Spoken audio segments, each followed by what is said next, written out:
Hey guys, in this video tutorial, I'm going to show you how to view someone's TikTok profile without them knowing.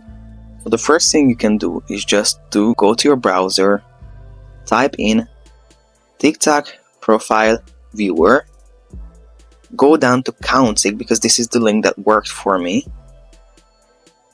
and just enter the username you would like to view the profile of. Click the search icon.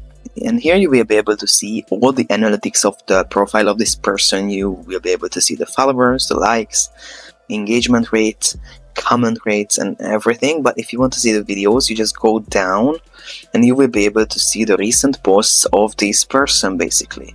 You won't be able to see the comments though, so if you're curious about the comments, there's another way you can do that. Just go to your TikTok, click your profile on the bottom right, click the three lines on the top right, click settings and privacy, click privacy, scroll down to profile views, and just if you need to turn this off. So if it's turned on for you, you just need to turn this off because then people won't be able to see that you viewed their profile, but you also won't be able to see if others viewed your profile. Alright, so all in all, this is how to view someone's TikTok profile without them knowing. I hope you found this tutorial useful. If you want to get access to our Make More Money with TikTok checklist for free and other TikTok marketing resources and deals, make sure to check the links in the description below.